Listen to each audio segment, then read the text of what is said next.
Most people test their manifestations completely wrong. They test by waiting to believe they are actually the powerful creator of their reality until their manifestation shows up. Kind of like a I'll believe it when I see it kind of deal. And they keep one eye on the 3D, checking, waiting for a sign, telling themselves they'll finally trust the law once it proves itself to them. But how did Neville teach testing manifestation? Because it was almost the exact opposite of that. And once you see how he actually did it, you'll never test this old way again. If you've tried testing your manifestations only to have them fail time and time and time and time again, well, that's what this video is going to help you with. The correct way to test your manifestations so that it works every single time. If you're new here, hello, I am your Muse Traci. I'm so happy that you're here. Thank you for joining me on this channel. I help you unlock the power you already have but can't access. I help you break through where years of trying has already failed. And the biggest hurdle of all, I help you go from intellectually knowing the law to permanently embodying it. If that sounds good to you, you are more than welcome to join me here and subscribe to the channel.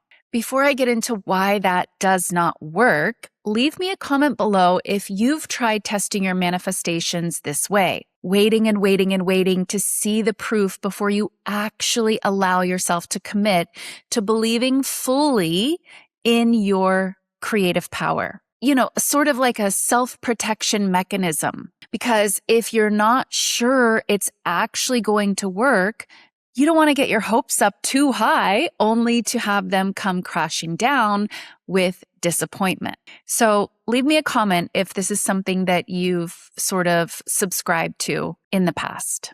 And now, what if I told you it's this very mindset, this very way of testing your manifestation, this technique that, I see so many people doing, it's this very thing that could be keeping everything stuck and from showing up in your reality. So let me show you why the waiting method fails and then exactly what Neville had people do instead.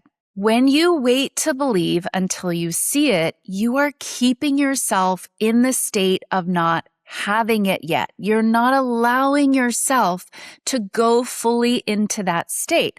Like I was saying before, like a protection mechanism. You might think and, maybe surface level think like, yes, I have it, but you don't let yourself fully go into the state of having it and fully live as if, because again, you haven't fully cultivated the belief that this even works. So you don't let yourself completely go there.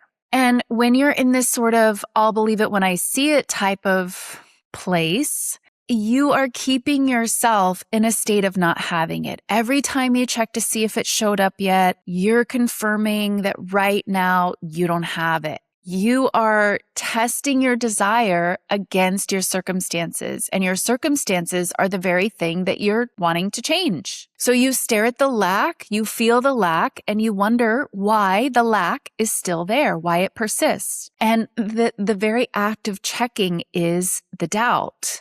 And the doubt is what you keep perpetuating and impressing again and again. Neville did not teach you to test whether reality will finally cooperate. He taught you to test the law itself, to prove it to yourself. And that's the thing. Do you want to prove the law works, or do you want to prove that it doesn't work? And you're, in fact, this powerless victim, this small, limited, weak being. Really important, good question to ask yourself. Are you trying to prove it, or are you trying to disprove it? So if checking the 3D is the wrong test, well, what did Neville test? Let's finally get to it. So he rooted the whole thing in the one line of scripture. Paul, writing in the Corinthians, says, examine yourself to see whether you are holding to the faith. Test yourselves. And then he asks, do you not realize that Christ is in you unless you fail the test? So let me repeat the important and often missed pieces here. You're not really testing the law. You're testing yourself, right? You're not testing the world. You're not testing the circumstances to see if they will finally cooperate. He taught, test yourself. And that one sentence flips the entire thing. The person who is waiting for a sign has their eyes pointed in the wrong direction.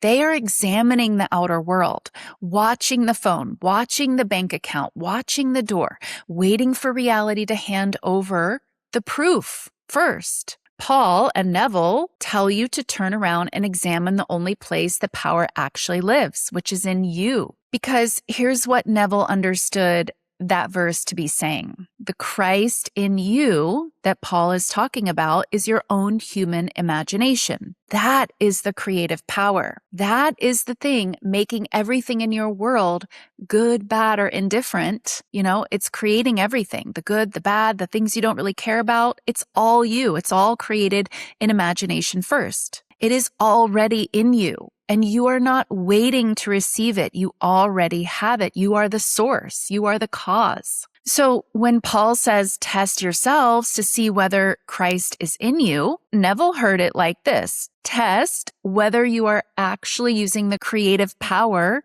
that you carry. Are you holding to the faith?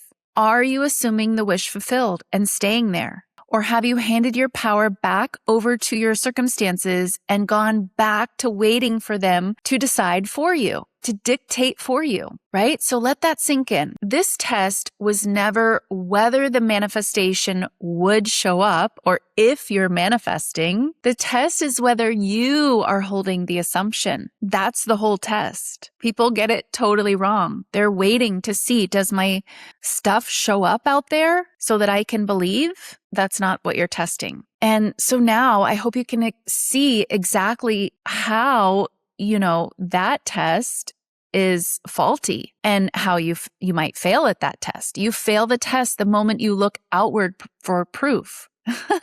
So if your whole test is based on proof, that's not how you test it. Every single time you check the 3D to decide whether to believe, or you wait on it to change in order to believe, you are declaring that the power is out there in the circumstances instead of in you. And that is what Neville called failing the test. Neville would say, you disqualified yourself, not because you weren't capable, but because you refused to use the very thing already in your power. So, okay, now we have a clear idea of what he was actually teaching. Let's talk about what passing the test actually looks like, because Neville was, again, very specific about this as well. He said, close your eyes to the obvious. You close them against the facts of your life, the ones screaming that it hasn't happened yet. And in that quiet, you dare to assume you are seeing and hearing what you would see and hear if your desire were already true. You occupy it. You feel it as real from inside of yourself. Then he said something that I really want you to sit with for a moment. He said, you have to tune it fine, like a radio. When you turn a radio on and 4 or 5 stations are all bleeding through at once, it's just noise. And you can't stand the confusion of that, right? We start to dial it in right away. Well, your mind is the same way. Doubt is one station. Fear is another station. What if it doesn't work is another station. Checking the 3D is another, right? So to pass the test, you tune every one of those out and hold the single clear station of the wish fulfilled until that is the only thing coming through. And then you feed it or you stabilize it, however you want to say it. You cultivate it daily.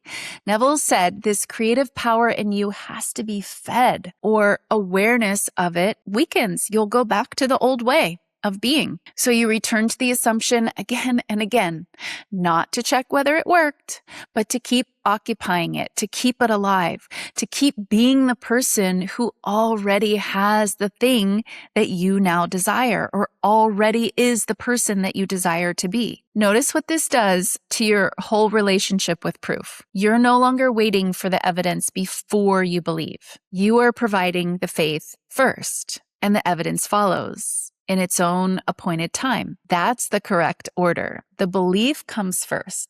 The seeing comes second. Everyone's still stuck in "I'll believe it when I see it" has the sequence completely backwards. And that exact backward sequence is the exact reason nothing is moving for them. Because you don't create what you want or what you wish for. No, you create what you believe. So if you're waiting to see something in order to believe, you've got it backwards. You're currently seeing what you believe.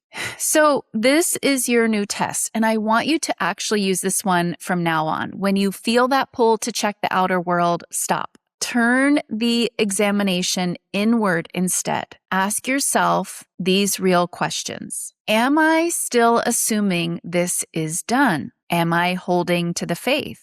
Or did I quietly abandon it and go back to believing in 3D reality? Am I reacting to my circumstances? Or am I living from the end no matter what the circumstances are showing me? This is testing yourself and the correct way to test your manifestations. You have to decide that you believe.